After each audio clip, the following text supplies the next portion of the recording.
Good morning, everyone, and good afternoon to the people across the country. Welcome to the College of Employment, Labor, and Employment Lawyers. Am I hearing a feedback already? Okay. This program is on civility, diversity, and inclusion. Today, we're going to answer the question, is civility enough? This presentation is being brought to you by the college's 9th Circuit South Regional Planning Committee. I am Nancy Bourne. I am the chair of that committee, and I thank all of my committee members for helping us put this together. I'd like to put a special shout out to John LaCrone and Celeste Allen over at Davis Wright and Tremaine, who helped with the CLE credits, and then Warren Jackson at Solution and Kurt Searles at his own law firm, who helped with the title and concept of this various program. Of course, I also like to thank Susan Wan, the Executive Director of the College of Labor and Employment Lawyers, and the Program and Events Administrator, Jen Motley. Nothing is done at the college without the help of these great women. I have the privilege of introducing this distinguished and diverse panel, and the bios of each of these people are on your handouts tab on your computer. I'm not going to go through all of the bios, it would take too much of the time, but I want to give you a little bit of a brief outline of who they are so you get their point of view. The first one I'll start with, and this is in no particular order, just like in Dancing with the Stars, William Bedsford. He's an Associate Justice of the California District 4th District Court of Appeal. He, more importantly to me, is an award-winning humorist. Among other wonderful achievements, he is a nationally syndicated and award-winning monthly humor column called A Criminal Waste of Space. Judge Fernando Holguin is a United States District Judge for the Central District of California. He has a distinguished career path in civil rights, and among his other accomplishments is he was served as the National Director of the Education Program of the Mexican American Legal Defense and Education Fund. Employee lawyer Renee Macatel is a partner in the law firm of Allred, Morocco, and Goldberg. Among her many accomplishments, she served as a member of the Transgender Task Force at a private all-girls school here in Los Angeles. She is a formidable plaintiff's employment lawyer who worked on a trial team that recently won a $58 million verdict.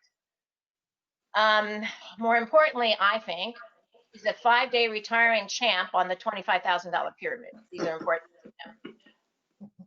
All right, so on the management side, we have Marta Fernandez, she's going to join us pretty soon. She's on vocally, but pretty soon we're going to get her visually. She's the chair of the Jeffrey Mangels, Butler, and Mitchell Labor and Employment Department. She also serves as the co-chair of the Latin American Hospitality Group of the firm. Her practice focuses on advising management clients in all aspects of the labor and employment law field. Marta focuses her practice mostly on healthcare industry and the hospitality industry, both of which have been severely impacted by the pandemic. So she's been busy. On the union slash plaintiff side, Daniel, forgive me, is Daniel Bonnet of Martin & Bonnet. He's out of Phoenix, Arizona. He's an employment lawyer who has handled a wide variety of individual plaintiff, union, and class action litigation in state and federal courts in Illinois, Iowa, and Arizona. He's very active in various numerous bar associations. And in the interest of full disclosure, Daniel is on our 9th Circuit South Regional Committee, but he was drafted for this role. He did not volunteer. Okay, then on the union side, we have Jesus Quiones. Jesus is the legal director of the California Teachers Association, which has over 310,000 members of educators in the state of California, in public schools, colleges, and the community. As you can imagine, currently Jesus is very busy. He's entrenched in negotiations respecting California teachers' return to work conditions, including call for the uniform testing and tracing of public schools. Our neutral today is Angela Reddick-Wright. Hi, Angela. She's of the Reddick Law Group in Los Angeles.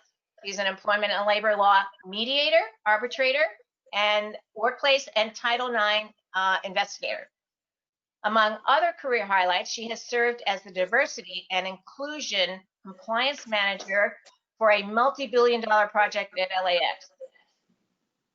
Among her numerous accolades include titles given to her by the LA Business Journal and the LA Daily Journal for the most influential minority attorney, most influential female attorney, most influential everything.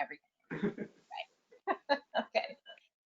I think I heard everything, but last but not least, we have our moderator, who is Bernard Alexander of Alexander, Morrison & Fair. Bernard is a nationally recognized plaintiff employment trial attorney. He's known to come in at the last minute and win these multi-million-dollar verdicts for their clients. He started the California Trials College here for plaintiff lawyers in California. Recently, he was recognized as for his services to the bar, for his professionalism and his collegiality by the litigation section of the LA County Bar Association. And more importantly, Bernard is one of this year's fellow inductees into the College of Labor and Employment Lawyers. Yay. Our Ninth Circuit South Regional Committee wasted not a minute before we put Bernard to work and invited him for this role as moderator of this panel, which he graciously and generously accepted. Thank you all for your invaluable time and expertise to this panel. And without further ado, I turn it over to Bernard. Thank you. Thank you very much, Nancy, for those introductions, and thank you all the panelists for being here. I have one introductory comment that I'm supposed to make. Materials for this program can be found in the handout tab on the control panel, and the handout tab includes articles, a Daily Journal article, the survey on professionalism, a document containing resource links, and the speaker bios. In addition, the handout tab is where you will find the CLE form. And also, we want to thank Davis Wright Tremaine for sponsoring our CLE credits today. If you're interested in CLE credit, please download the form, complete and return to capital DWT by November 20th. An email is provided in the chat function where the document should be sent. It is Celestian, CELESTEALLEN @dwt.com. And you can also email Susan Wan, who's also been responsible for helping this program get accomplished. Anyone seeking CLE credit in New York, you must write down the New York verification code that will be given at the 45-minute mark of the presentation. There will be another verification code given at the conclusion of the program, and both these codes are only for the New York CLE. So now that we've had that introductory moment, we'll get to the actual program. So first, we thought we'd start in the union area, union negotiations. Oftentimes, you're dealing with people with different levels of sophistication, education, different skill sets, and different tools in order to accomplish a goal. And in union negotiations, that goal is very important. So under those circumstances, is there an opportunity for a lack of civility? Marta Hernandez is not visible, but she is on the phone to us. Hopefully she'll be visible later. Typical 2020 type issues. Marta, do you have some comments in that area? Yes, thank you, Bernard. And I apologize for not being live at the moment. That's right. These are the issues of the moment. But yes, so civility in my world has some unique twists and turns. As a management labor lawyer, a lot of what I do is engage in labor negotiations on behalf of employers, the management side of things, when tensions are hot. We might be in a situation where we've come off of a labor dispute with the union. There may have been some ugly strike or other activity waged against the employer. There might have been a union organizing drive that was protracted and unpleasant, and tensions are running high, both from the union side as well as from management side. There's been a lot of bad blood over the course of weeks or months, sometimes. Not always the case, but we're talking about situations where civility is difficult to maintain. So I run into situations where I'm dealing with different levels of sophistication on the other side. sometimes I'm fortunate to have, as my opposing bargainer or negotiator, a union lawyer who is probably going to treat me with a little more civility than a negotiator who might not be quite as civil. What I do is to try to remind both parties that ultimately they will be living with each other. The employer and the employees have to go back to work. The negotiators, the lawyers, and the union organizers all go home. And ultimately, those parties have to live with each other. So I try to set that tone right from the beginning. I also try to make it not personal. It's not about me. It's not about my management team. It really is ultimately about the employees and maintaining the employer in a position that it's able to give, fair wages, hours, working conditions. When there are remarks or inappropriate statements leveled at me or at my management team, I will often look over that and look out to the audience. In labor negotiations, it's very typical to have many of the employees that will be impacted by the labor negotiation present. Not always, but there's usually a union team that involves the actual employee. So I try to speak to them. I try to speak to them directly so that they feel respected, so that they feel involved, and that seems to work to bring the tone of any of the agitation, aggressiveness that's been out there down a bit. That has worked for me even in very difficult situations. So, Dan, in dealing with union activities, have you had experiences where there's been challenges with regard to civility in terms of union negotiations? Yes, Bernard, thank you. I think it's fair to start this discussion with an understanding that collective bargaining by its nature is adversarial. And typically what will happen in the bargaining sessions that I've been involved in across the table is we have this lack of an air of formality that exists in the courtroom. It's more laid back, more direct in terms of the exchange with the other parties, and the parties come into negotiations with their agenda of what they want to have accomplished, and oftentimes that's very adversarial from the get-go. So it's not uncommon for the negotiators to get involved in very heated discussions over wages, hours, and working conditions. And I think that one of the observations that I would make is that when attorneys are involved in that collective bargaining process, part of my role is to educate the client, the members of the negotiating team, that as a lawyer, I have certain ethical obligations that I have to adhere to, particularly in terms of civility and professionalism with regard to the negotiating process itself. So trying to dial back the temperature, if you will, in terms of the negotiations is oftentimes a challenge, may require sidebars or caucuses to step out and say, look, there are certainly ways that you can make your point. Sometimes it's appropriate to raise your voice. Sometimes it's appropriate to make a point and emphasize a point. But as Marta said, you have to sort of leave the personalities out of it. And that's when things can get sidetracked. The negotiations can sort of go off the rail, if you will, when it starts to get personal. So part of, I think, the challenge with regard to that whole process is preparing the negotiating team when you go into the arena, so to speak, of collective bargaining, to set expectations, but also talk about behavior. Be respectful of the other side, not to make it personal, and to, particularly in light of the inflammatory language that can be very personal in terms of race, national origin, gender, to really head that off in advance of the negotiations. So, Jesus, with regard to the California Teachers Association, do you find any differences in terms of what happens in the negotiations with your group in those circumstances? Yeah, thank you, Bernard, and thank you to all my fellow panelists, and to Joe Paller and Nancy Bourne for inviting me to participate here.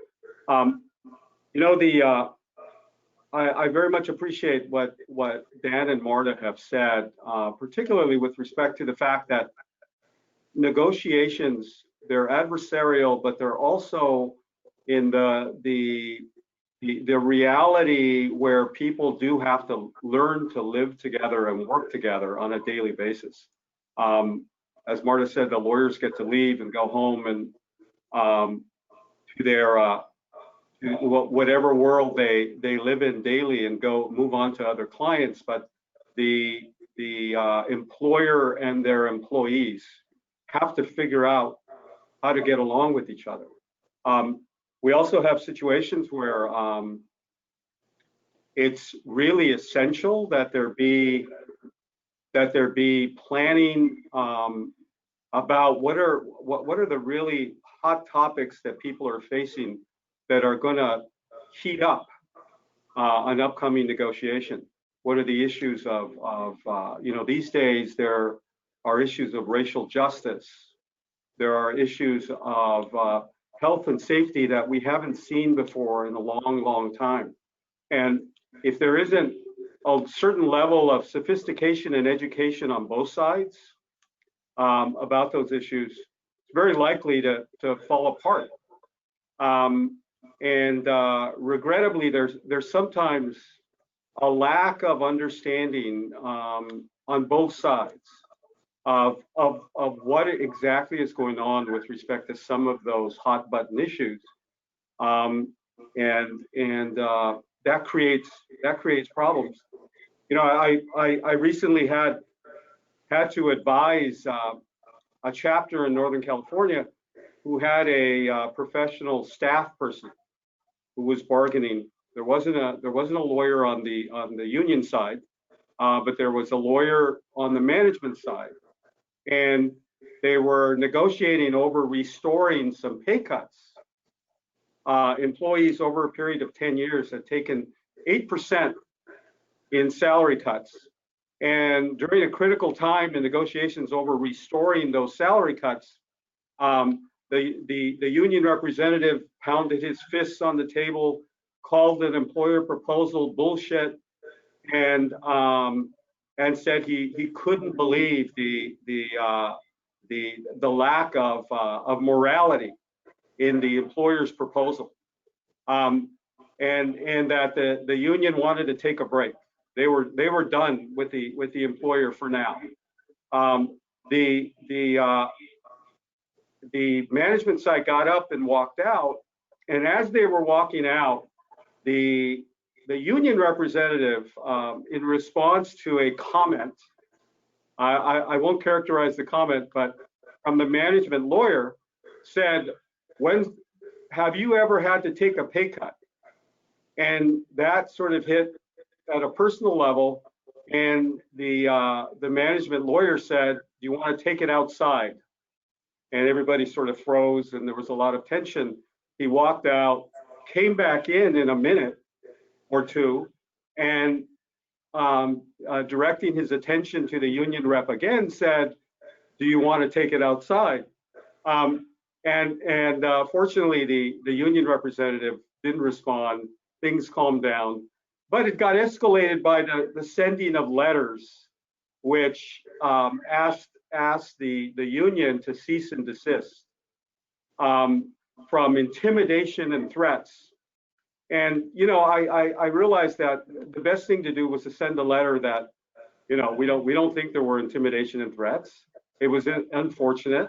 And one of the best pieces of evidence that I included in that letter is that the other management rep, the superintendent of the school district, who was the key spokesperson with the attorney for management, had actually invited the non-lawyer union representative to breakfast to discuss this heated moment. He didn't level any accusations, but and I said that's probably a better way. I said that's probably a better way to try to resolve that. Well, that's true. It's all in these situations where we have attorneys that are inside the room. It's often very important for us to take on the role of creating civility. And one of my mentors said one of the things that isn't done currently is invite people out to lunch, have lunch with them, have a meal with them, and talk over lunch. That's one way to instill civility and get people to recognize each other as human beings. It's kind of hard to yell and scream at each other across pancakes. And so to finish out this area, I'll go back to Marta. We were talking about what to do under circumstances where you have union negotiations, things that you can do to dial down or make the conversation, make it convenient or easy to have an actual conversation. So Marta, we had talked about a couple of things, creating a group dynamic for dealing with civility. You want to talk about those things to close out the area? Sure. Yeah. So I agree with what my co-panelists, who are labor attorneys, have said.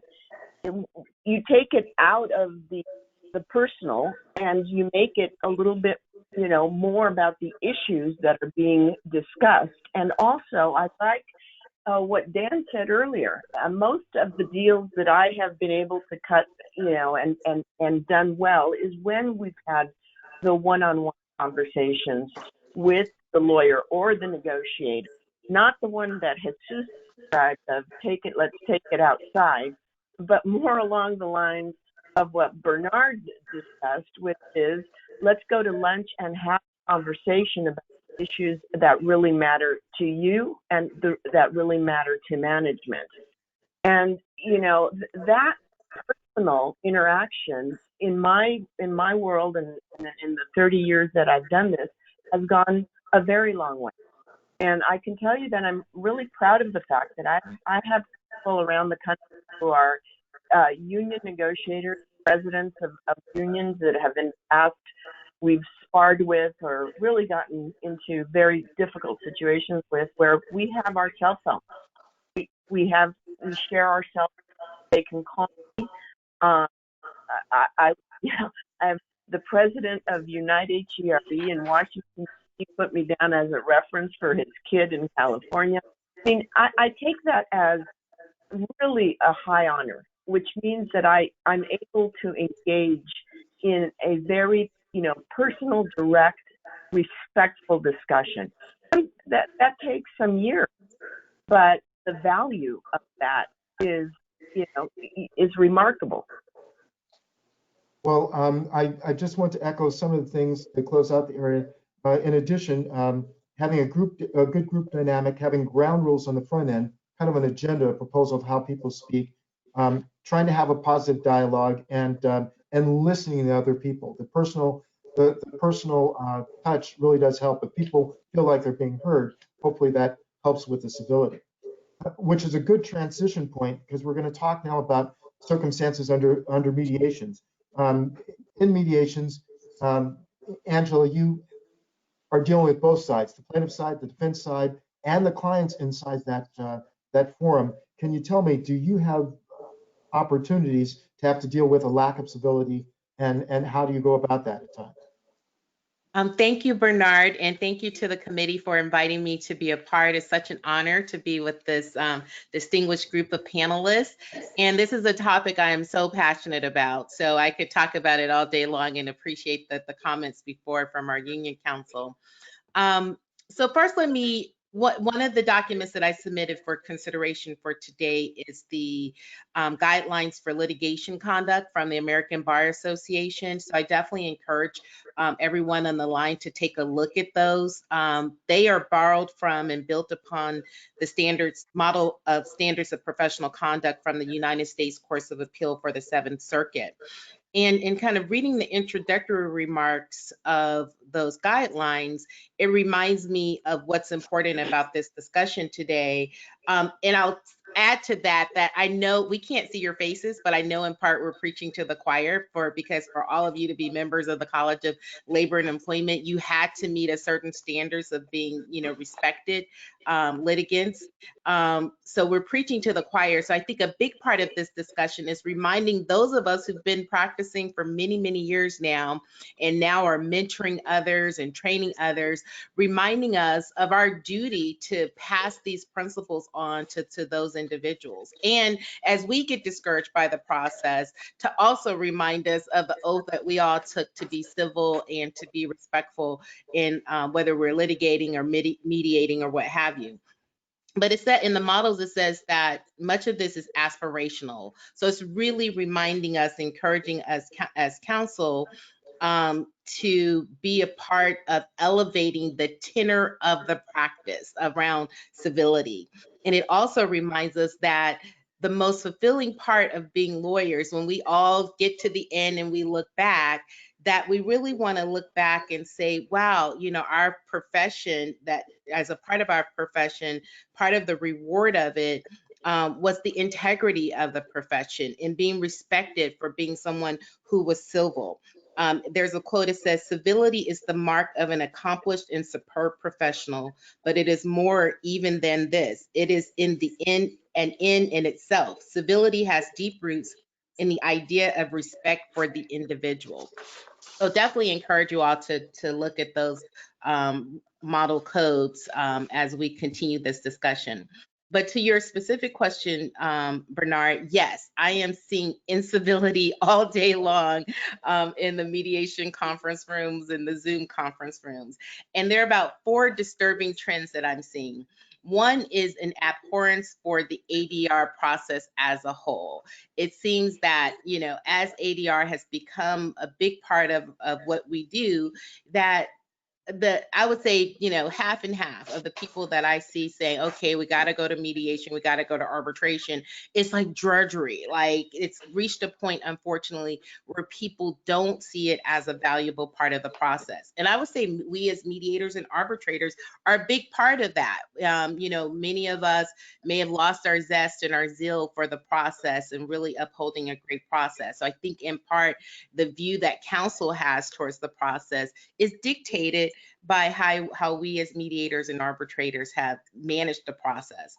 And abhorrence for mediators and arbitrators, a sense that, they don't get it. They're just passing numbers. They're just, getting paid a full day to just, say, okay, sorry, we didn't settle. So that, that spirit has carried over into abhorrence for mediators and arbitrators.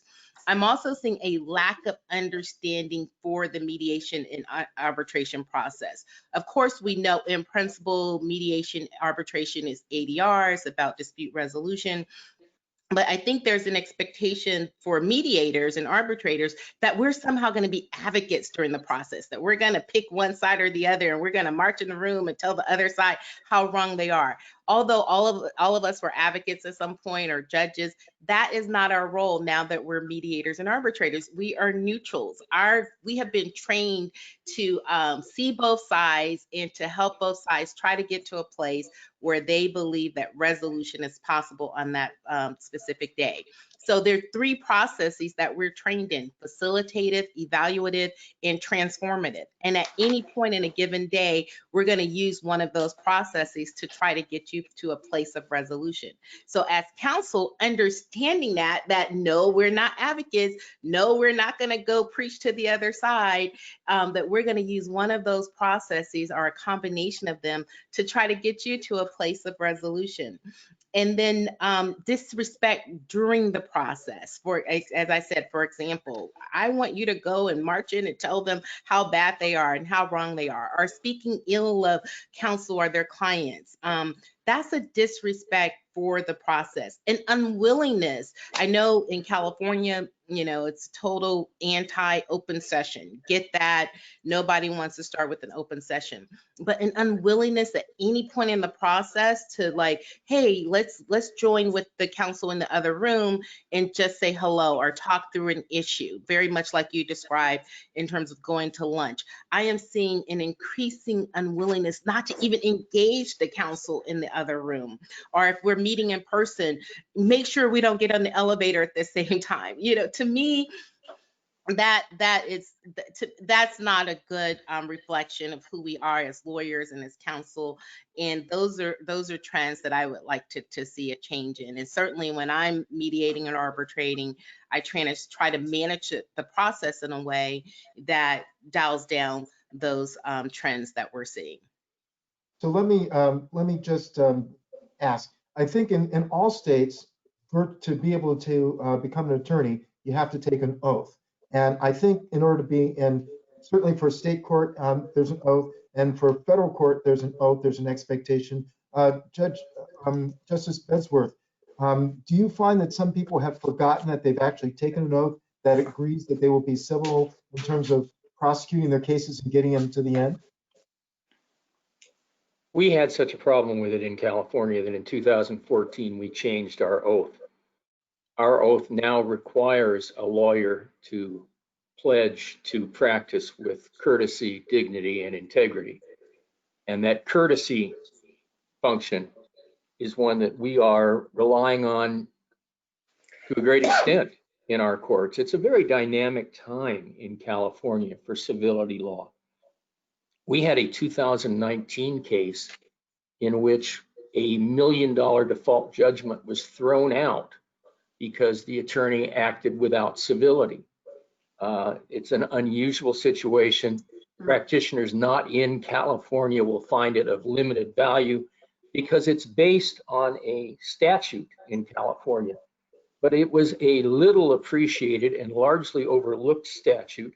And I would suggest to you that if you are in another state, you might want to look and see if your codes don't include something like it.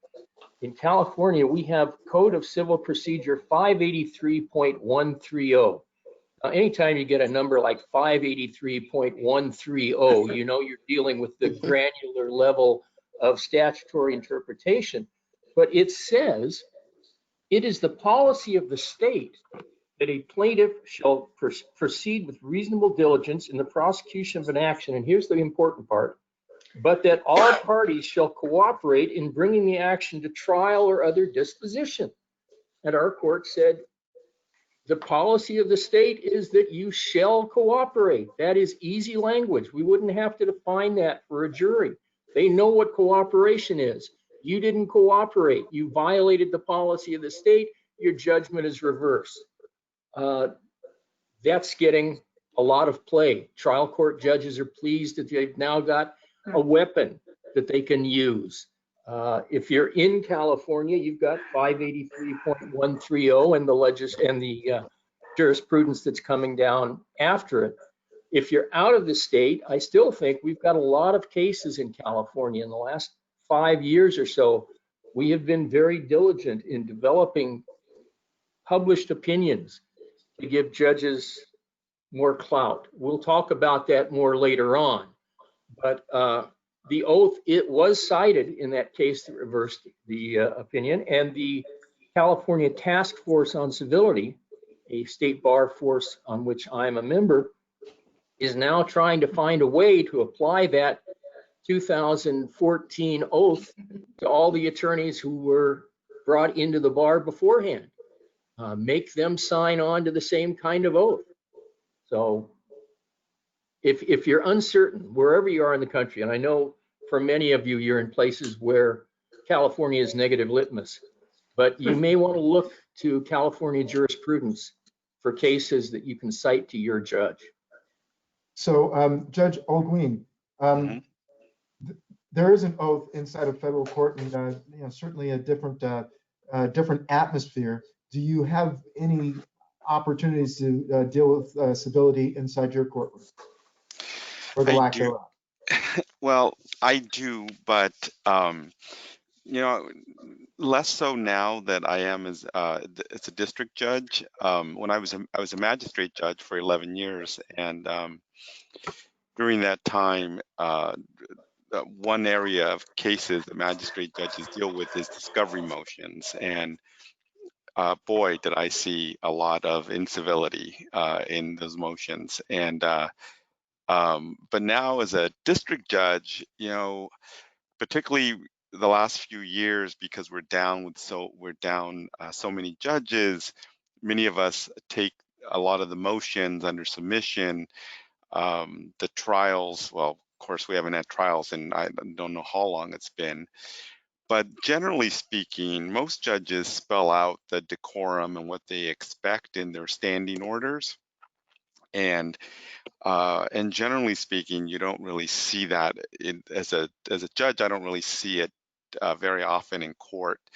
And certainly, I mean, you sometimes will see, you know, a lawyer be very dismissive with the witness on cross-examination, and but the jury's there, and when you talk to jurors later on, oh boy, the jurors, every time after a trial and I speak to the jury I usually just thank them for their service. I ask them if they have any questions. And inevitably, after every trial, some jurors bring up questions about the lawyers and what can I tell them about the lawyers? And then they start going into their views and their thoughts on the lawyers. And it is so clear that the jurors, the judges, we all notice when lawyers are professional and respectful, and when they're not. And for the jurors, it really means a lot. And I don't think most jurors like seeing the hardball tactics, the mistreatment of witnesses at all. So yeah, I mean, I could go on and on about what I saw as a magistrate judge, but as a district judge in court, you don't really see it very much. We have oral arguments, and there's just not a lot of, it's not the situation like the union context. It's not a deposition or anything like that. So, Well, good. Well, good. so it seems to me that the mediation context is a good kind of area to talk about the lack of civility, because you're in a situation where both sides are trying to resolve a case, either hold on to money or get money, and you have the clients in the room with their attorney and on both sides, and the mediator is going back and forth. Are there instances, Angela, where you have individuals that are being disrespectful of the other side? And if so, how do you try and deal with that? For sure. And I kind of alluded to that earlier, you know, from either counsel saying something bad or implying something bad about the other counsel, or that would be offensive, or about their client, implying things like, you know, client, you know, beyond whether they have a good case or not, but things about the personal aspects, say, for example, of a plaintiff, or demeaning a company or organization. And so I really try to dial that down during a mediation. And when I see it, I try to call it in a very respectful way and encourage the parties to, you know, let's focus on the issue. Let's counsel, yes, be zealous for your client and zealous in the advocacy, but let's focus less on the personal attacks and focus on the issues and what happened. And I think it's important for counsel, as they're preparing their clients for mediation, to set a baseline in that regard as well, that, you know, during the mediation, we're going to focus on what happened, what the issues are, and as much as you may be emotionally tied to this, or you may, you know, have, you know, really, you know, hard feelings against that plaintiff or against that company, we're going to elevate the discussion and focus on, you know, the issues and getting the case resolved, and less on the personal attacks during the mediation. So Renee, you know, in going to mediations, we represent clients. Oftentimes our clients are diverse and may not be as sophisticated or may have whatever issues. Have you had circumstances where people, the defense attorneys, are trying to send messages that are demeaning or disrespectful to your clients? And how have you dealt with that? You're muted. Which I was reminded to make sure I didn't do. Okay, so Bernard, let me say this. You know, mediation in my career has changed dramatically. When, and Angela alluded to this, we used to have joint sessions where everybody would be in the same room, and the lawyer for the plaintiff would give an opening statement and your client might speak, and the same on the defense side. And I usually found that in the context of that process, my client was usually crying or so angry that they didn't want to settle the case. And the defense side was equally as upset by the things that we were saying in that room. So I have over the years come to respect the mediators who have changed their model, if you will, and have eliminated that joint session. Because it usually was 3-4 extra hours of doing absolutely nothing than placating and trying to get your client back to the table, at least for a plaintiff's counsel. And think of a case where somebody has been sexually harassed or assaulted, and the other side is making allegations that are so antithetical to trying to settle the case. So I, in the process of mediation in the past number of years, I have not found personally that the mediation process goes awry. There is occasion where it happens, but I think the importance is to prepare your client and let them know that the other side may say some nasty things about them. I think more important is that the mediation has allowed lawyers and mediators to work together with our individual clients to try and resolve cases in a civil way. And I want to come back to civility because obviously that's the title of the program. You know, in Los Angeles County, our labor and employment section holds an annual retreat. The retreat is half business, but more than half pleasure. And that includes plaintiffs' lawyers, defense lawyers, neutrals, judges. It is a wonderful way to build up your bank of civility and get to know your colleagues, get to know who's on the other side, so that if I have a case and Marta Fernandez is on the other side and I've had some nice discussions with her, I can pick up the phone and talk to her. You know, the civility statutes don't actually, as I've seen it, define civility. So we have to sort of, as lawyers, come to the place where we establish what civility is. Is it coming into a mediation and taking a hard stand on either side? You know, I'm a plaintiff's lawyer. I'm going to pound on the defendant. The defendant's going to pound on the plaintiff. But we can do it in a way that is not disrespectful or discriminatory or calling people names. The civility in litigation will allow you as a lawyer to settle cases more often than not settle cases. Some cases go to trial. Some cases have defendants or plaintiffs that are very difficult to deal with. We've dealt last year, Nancy alluded to a big case that our firm had last year where we had a $58 million verdict. And the defendant in that case swore at the lawyers, the plaintiff's lawyers, wished us ill in very graphic terms. He could not be stopped. In a courtroom, a bailiff had to be basically around him at all times. It was as uncivil a situation as one might expect.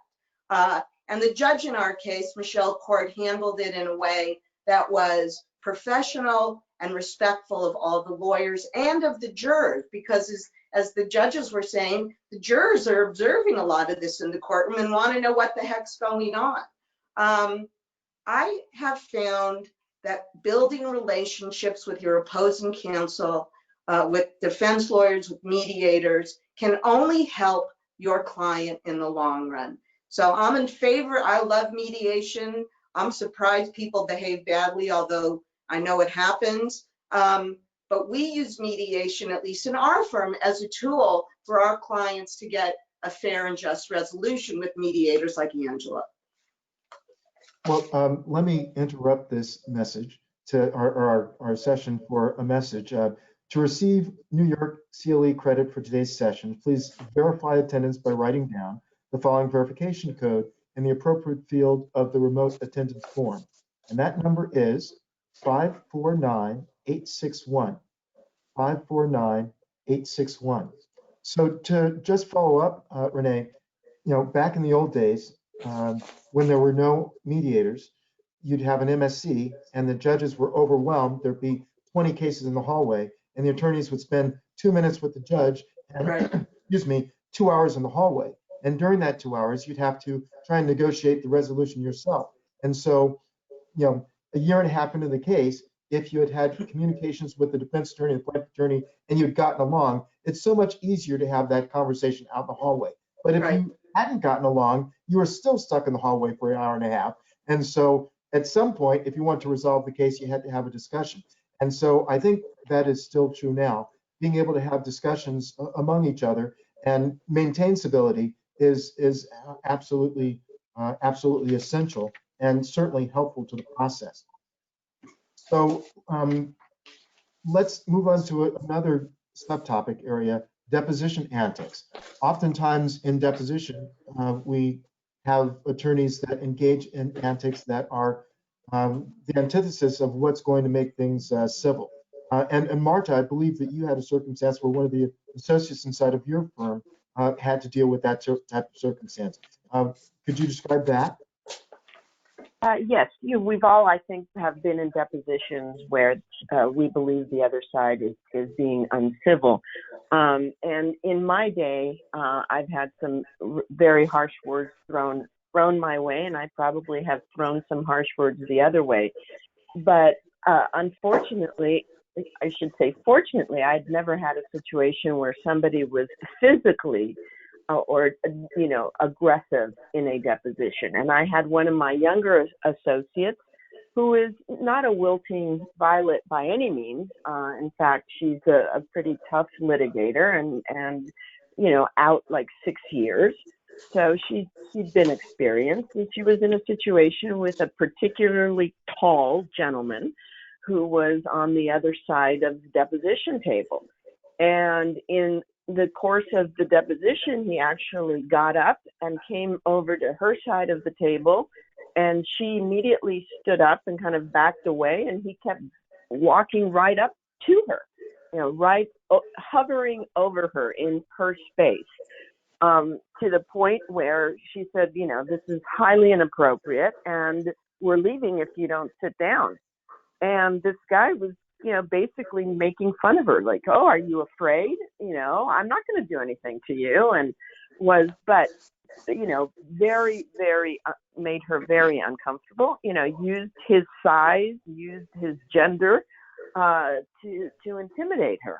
And she ended up leaving with the client. We got a declaration from the court reporter and brought it to the court's attention.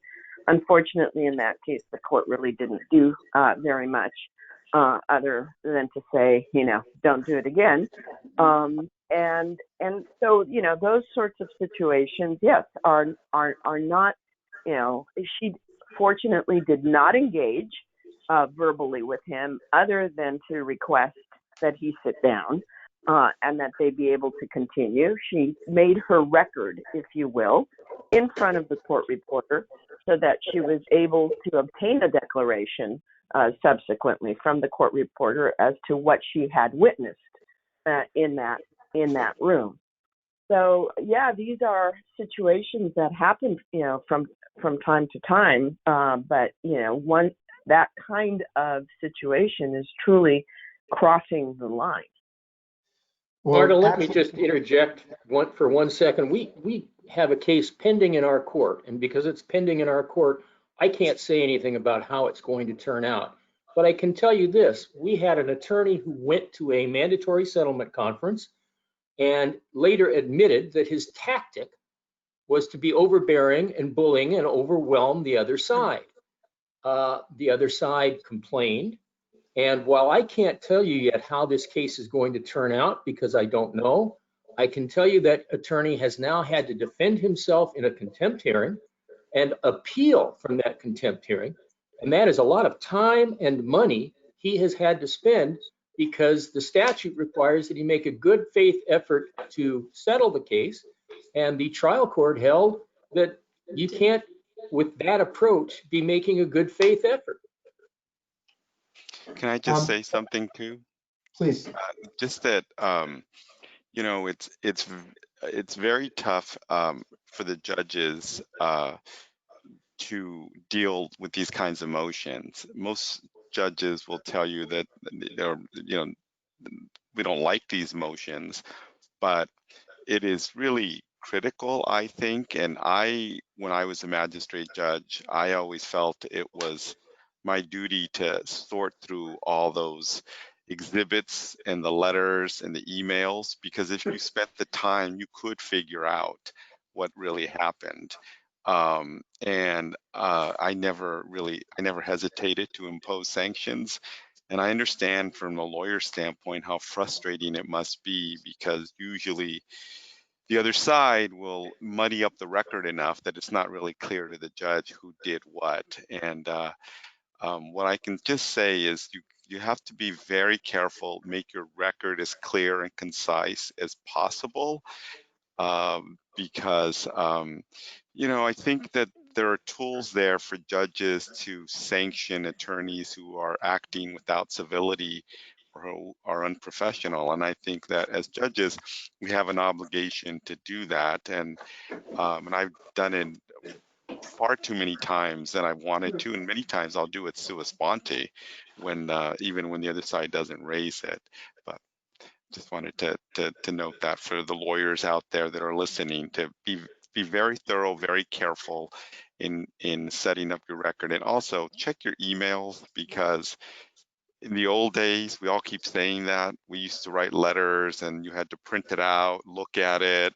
You had usually a 24 to 48 hour cooling off period. You know, you had to, before you sent it out, but now you just hit that send button, and it's just scary, some of the stuff you see in these emails. So Judge Oldeen is absolutely right. And let me just point out that judges don't like to sanction.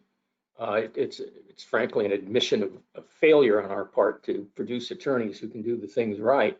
But there is a case in California called Martinez versus the Department of Transportation. It's a 2015 case in which we likened the trial judge's performance to that of a football referee who keeps throwing penalty flags but never assesses any yardage penalties, which is the big gripe we hear from the bar all the time.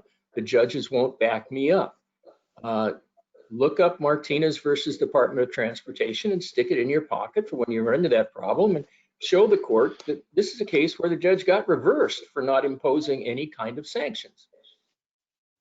So, Bernard, go ahead. okay. So, Dan, and then we'll come to Angela. Go ahead, Dan. Sure. I just wanted to throw in my experience here with regard to depositions. I know we probably at one time or another all encountered, and maybe some of us, including myself when I was younger, see a deposition as an opportunity not only to elicit relevant facts, but to actually demonstrate to your client just how effective you can be in terms of taking the deposition. And we've also had clients who have gone in there with an agenda, despite being counseled by the attorneys about how to behave in appropriate decorum in a deposition. And when it escalates to the point where you know, it gets out of control, I think it's good to be mindful of ABA Model Rule 8.4G that deals with civility, in terms of the fact that our obligation as attorneys is not just to the lawyer across the table, but it's to the profession itself, and instilling confidence in those who are present in the integrity of the legal system and that in the administration of justice. So I've had to take times where I've had to sort of quietly and politely say to opposing counsel, look, we've been going on here for 5, 10, 15, however long the deposition has been going on. I haven't addressed you in the manner that you're addressing me, and I'd appreciate it if you wouldn't address me in the manner that we've had here over the last course of events. So if you're not familiar with Model Rule 8.4G, and there's an ethics opinion, formal opinion that came out of the ABA in July of this year, it's formal opinion 493. It really gives some great examples about, and it's peppered with footnotes of decisions from courts about inappropriate behavior that maybe isn't necessarily discriminatory, but it's harassment. that's engaged in for purposes of intimidating or trying to gain an advantage in the deposition scenario. So I just think it's helpful to keep in mind our ethical obligations, because there is an overlay in that rule that's grounded in civility and our obligation to the profession not to engage in conduct that undermines the administration of justice. Thank you. Angela, go ahead. Thanks, Bernard. I was just going to briefly add that in my experience as an arbitrator, when discovery disputes come up, I often think they're rooted more so in a lack of civility or personality conflicts or other conflicts between counsel, and less about the issue.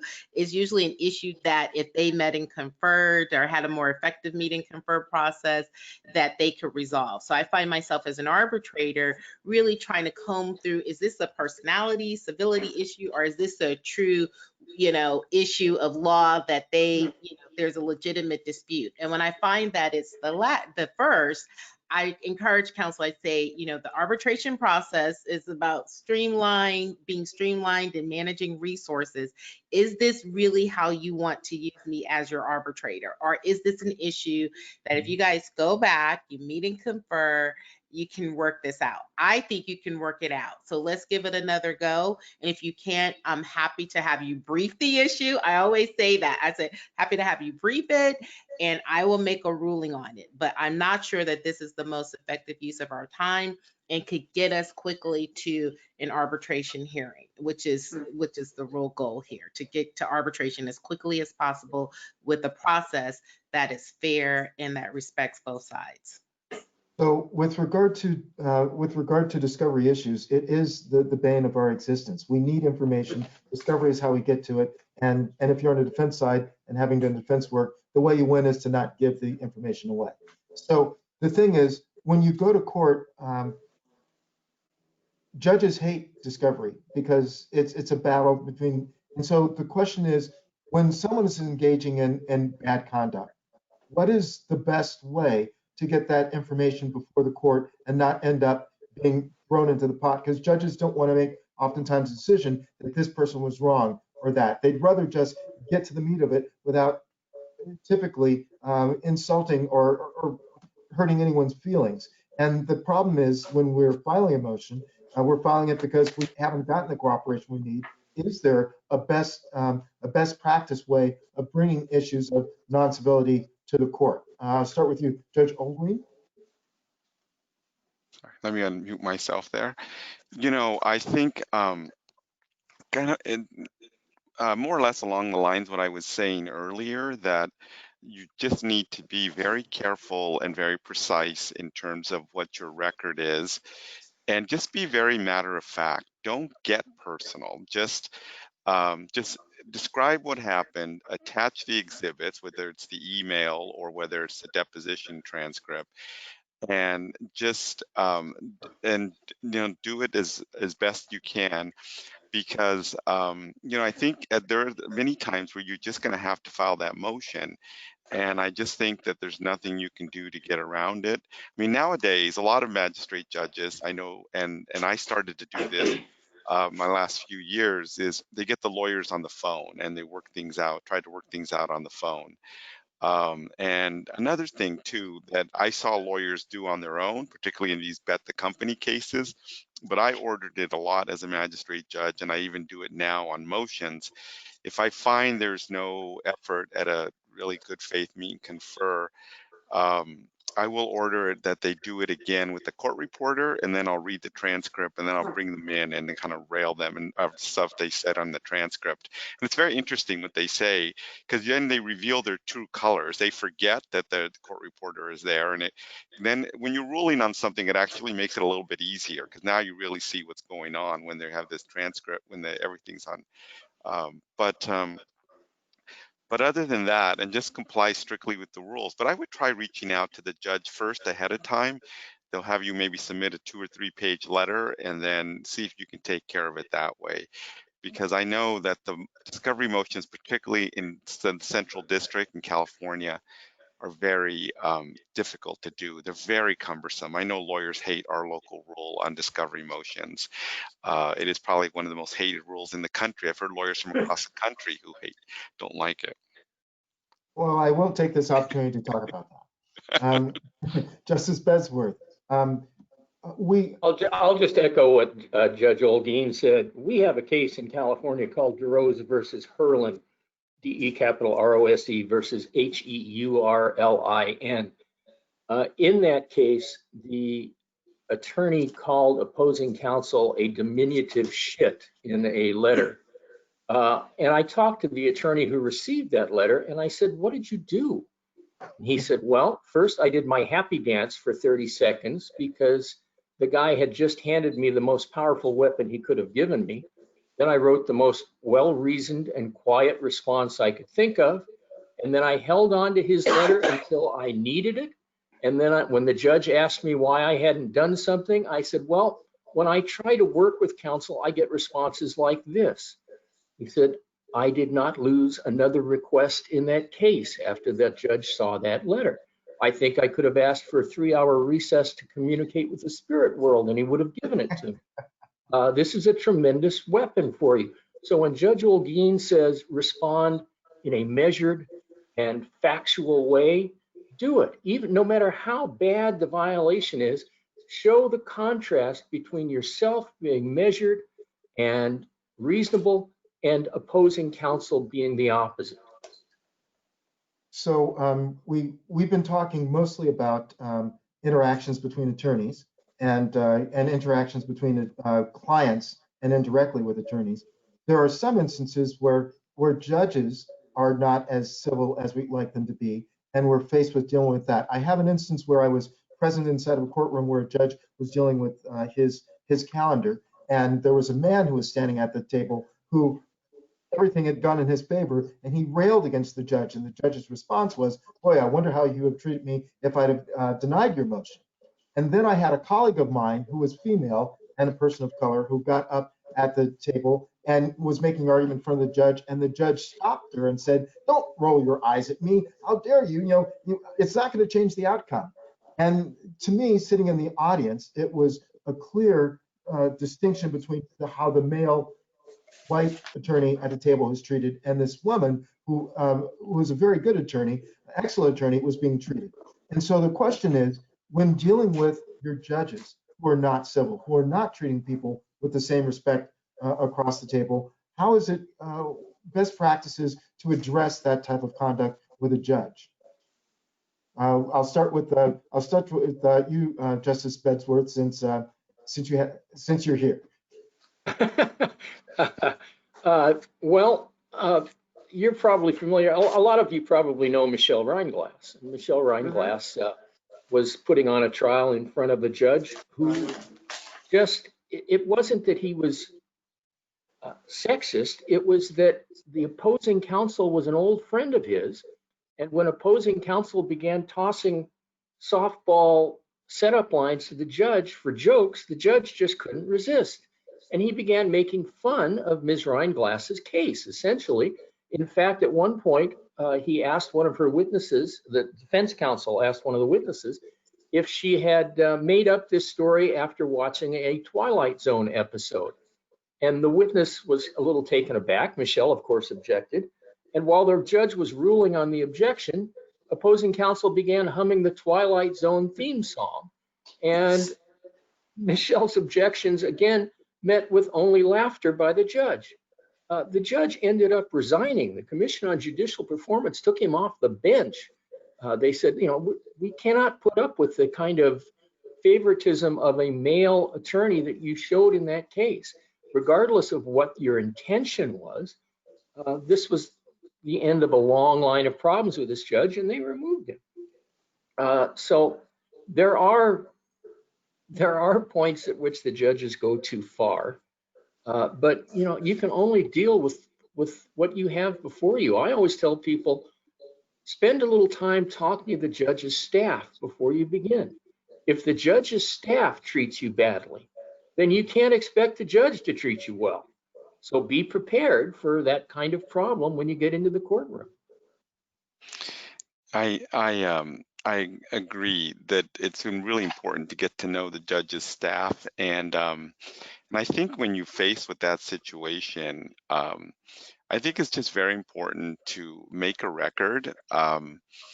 About what happened and insist to the judge that you want to make a record. I actually had a number of things happen to me when I was a lawyer, and this one particular judge, it's an Orange County judge, had a habit of doing things, a lot of things off the record, and he just was just belittling my case. I don't know if it's the same judge that we were talking about. And I've eventually just insisted that I wanted everything on the record from now on, which of course he let me have it even more, but he couldn't really deny my requests. But, make your record. And I think that, it certainly might cause the judge to think twice. I think the state system with the Commission on Judicial Performance, they have a lot more tools at their disposal to deal with incivility by judges. That doesn't, there isn't anything comparable in the federal system, something, other than, I mean, you can file complaints. You can certainly file complaints with the Ninth Circuit about district judges, but there's not a whole lot that can be done short of impeachment. Well, one of the things, there are times when I've been in court and I felt like I'm not getting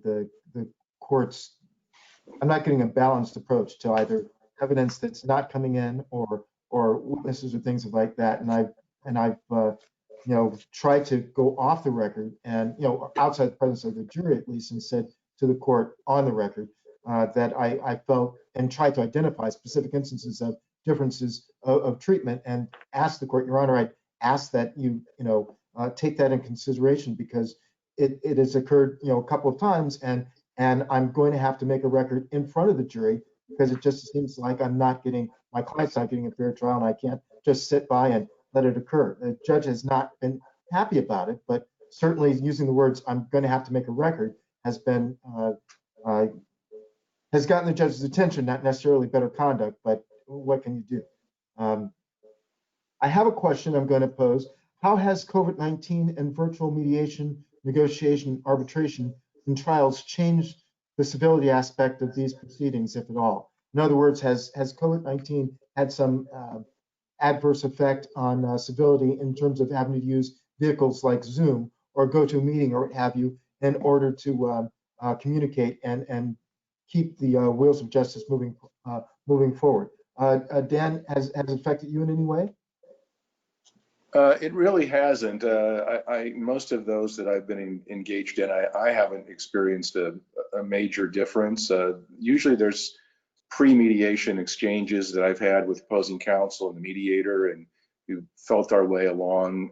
So I haven't really experienced any difference in the level of civility or incivility, if you will, during this period of time. I haven't, at least in my practice, I haven't noticed any.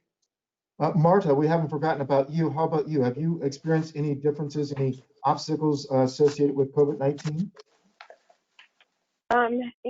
No, I have not experienced a lack of civility.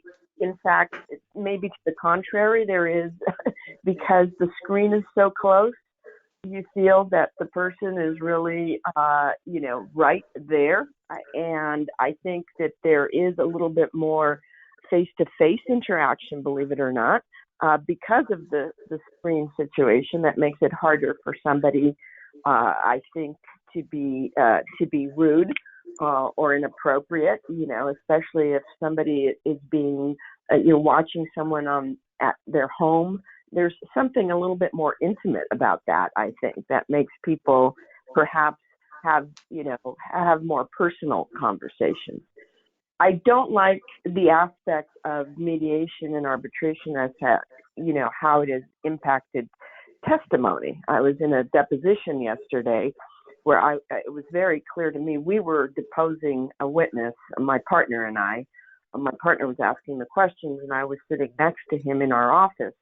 However, the deponent and the lawyer were clearly sharing on the screen because they couldn't be seen.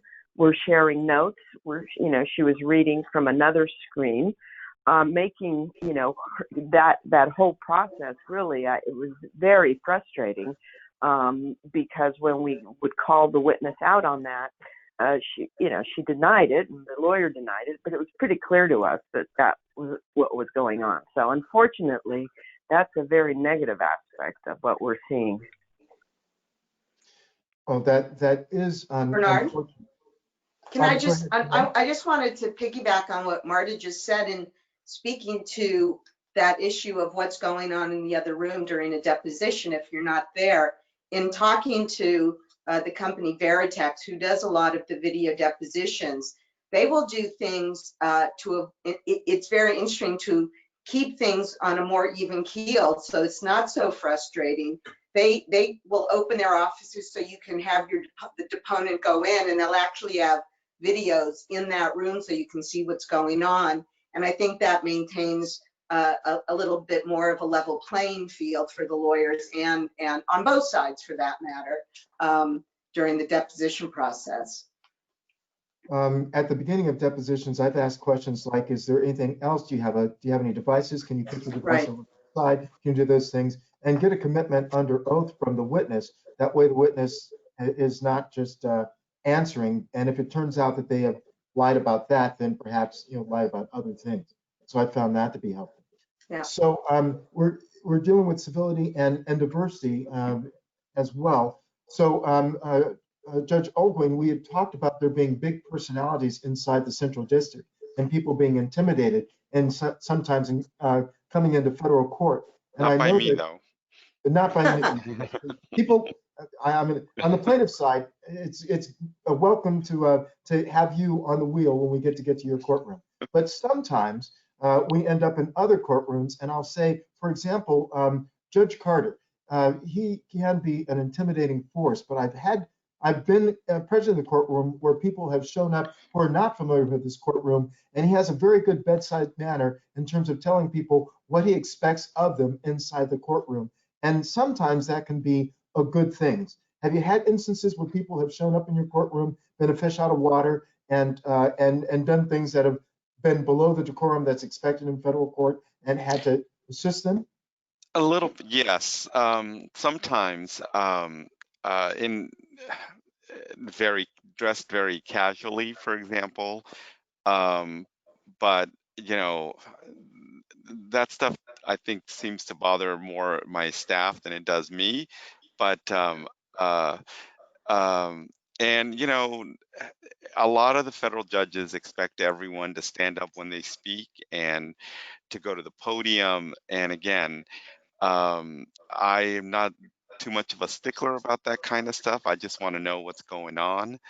I do think that if you don't know what's going on, I mean, it's the old adage, get to know your judge. Before you go into any courtroom, anywhere in the country, do what you can to research your judge. And then if you can't find anything, get there early and ask the court clerk things about how does he do things? Who is he going to call first? Do you know what order he's going to call the cases? Does he expect people to stand, or does she want people to go to the podium? That kind of stuff. But no, I do know there definitely, I mean, we had judges who didn't like it if you used the difference, if you didn't use the word lectern versus podium and things like that. And, and they scared me when I was a lawyer. And then when I became their colleagues, I still couldn't call them by their first name. I mean, I still, like, they asked me to, even though I was their colleague. Are you kidding? Well, you scared me all those years. You're Judge so-and-so to me. And so, but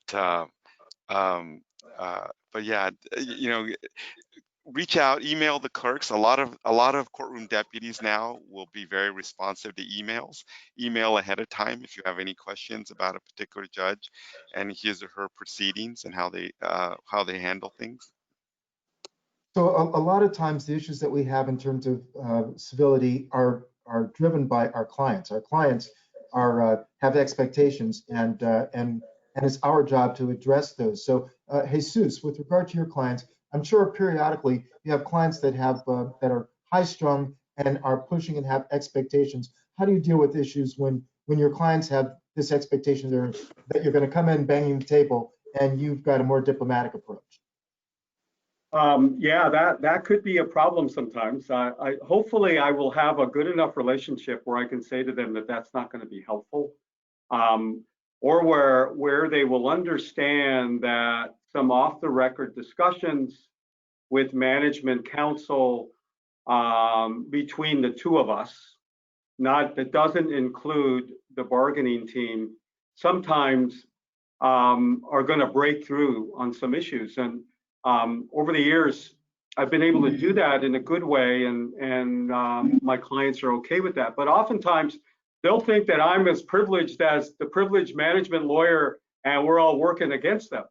That also could happen. But I think it's a matter of relationships and trust, as much of this is. And I just wanted to second what Renee said earlier about doing bar work with our colleagues. I was lucky enough to have as mentors lawyers who were very committed not only to professionalism but to the profession, and there was a lot of encouragement to joining the labor and employment law sections of your local, state, or national bar, getting involved, meeting people, and it goes a long way on many of these issues. I think one is you learn more by participating. Two is you develop meaningful, real relationships. I had a mentor in the management bar. You all probably knew Jim Adler of Rella Manila, and what a wonderful human being. And for me, that was sort of like, he was helpful to me in many ways. So many of us are now more senior. We get to give that kind of advice. We get to give examples to be an example in that regard. I love it when judges also play that role of being patient enough with, as you just said, with newbies who maybe need a little bit of guidance. And I think it really does reflect a commitment to the profession. So there are times when we as attorneys or as mediators, what have you, are in a role where we are attacked, and it seems like there might be some bias, some implicit or actual bias that are associated with that, and have to deal with it. I would expect that, Angela, you've had some of those experiences. How do you address those?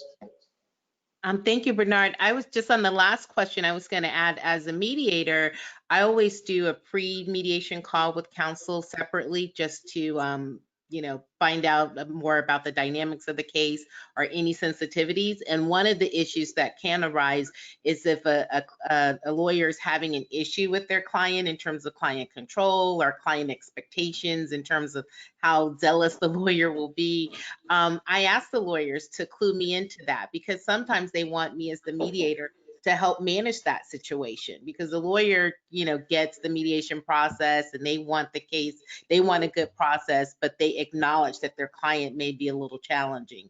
And so it's great when they can clue me into that, so I can help and help encourage civility during the process. I see Daniel maybe has a comment on that as well. Go ahead, Dan. I just wanted to follow up on Jesus' comment. Frankly, I think you're not doing your client a service if you don't have a heart-to-heart with them and say, that approach is not in your best interest, and here's why, and explain it to them. Usually, it's going to have something to do with the credibility of their position.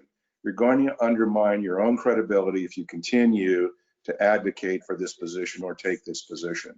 And I think it's really helpful to have that heart-to-heart with them. Renee, and then we'll come back to Angela. Just one comment, and it goes to what Angela was saying in terms of, and Jesus.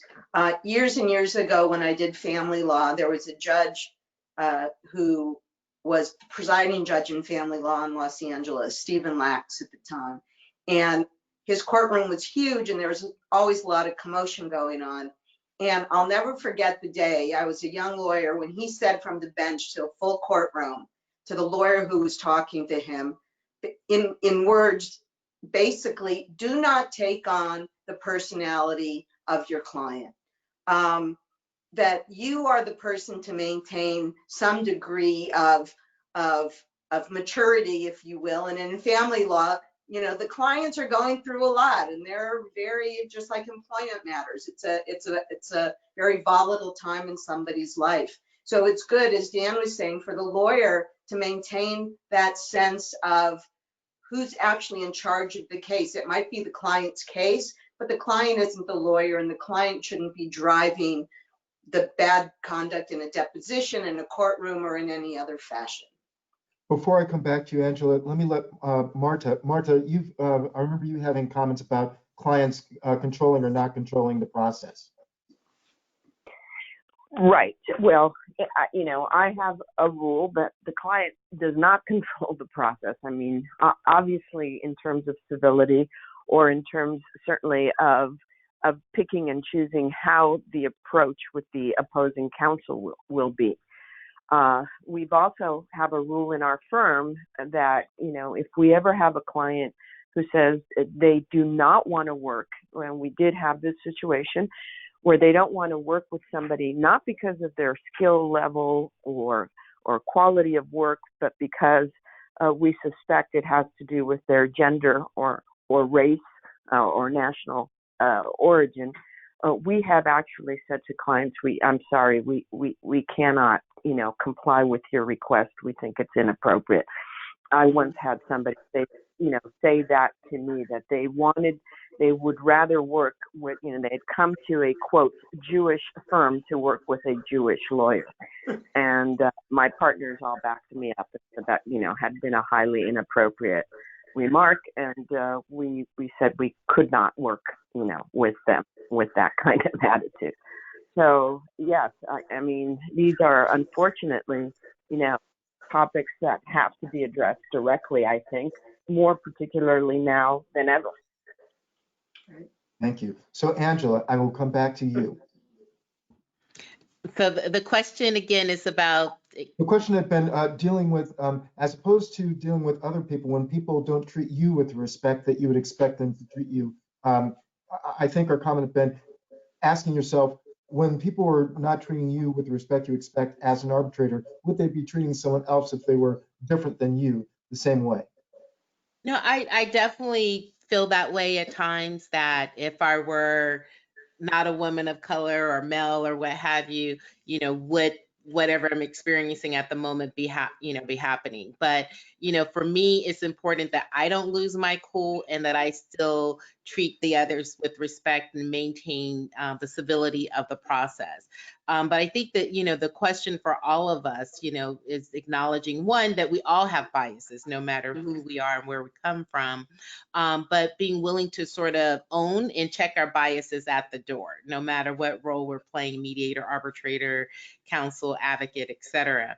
But also recognizing, that the world is changing, and that it definitely is up to us as lawyers to be a part of that change, and to make sure, as we're picking mediators, arbitrators, as we're thinking, in engaging with opposing counsel, with our clients, that we're constantly raising the bar and encouraging diversity and equity in our profession. And then as we engage with folks of a diverse background, making sure we treat them with the same level of respect that we would, if we were engaging with someone that may be considered, a majority, or, more of what we're, as Martha said, we came to a Jewish firm for Jewish counsel, but being willing to engage beyond that. So, but definitely bias exists in the profession, and we all have to be a part of continuing to change that.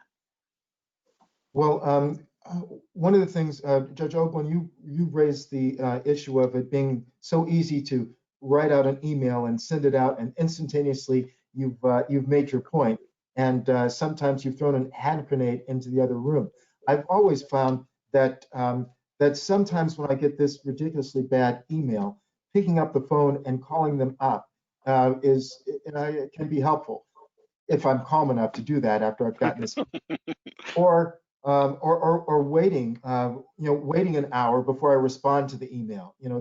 That time difference. Sometimes someone sends me this awful email, and if I ignore it for 2 hours, or ignore it until the end of the day or something like that, that time has an effect. Renee, have you ever had that experience where you receive an email that is just a hand grenade, and you figure out a way to diffuse it? How do you go about diffusing Well, bad stuff? the older I get, the better I get at diffusing it. As a young lawyer, I probably, well, that's not true, because when I was a young lawyer, there was an email. But at the advent of email and those types of things, sending that immediate response 9 times out of 10 is something I regretted, because there was a better way to do it, as I think Angela said, and everyone else, and you, Bernard, taking the time to sort of digest what it is.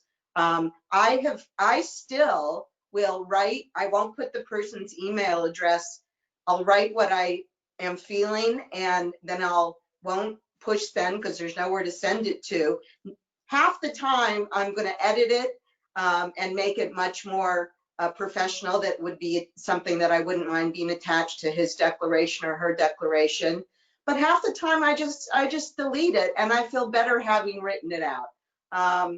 And if generally those kinds of things are not going to come from opposing counsel that I've established, for lack of a better word, a civil relationship with. It comes from somebody who I don't know as well, and I haven't made the effort.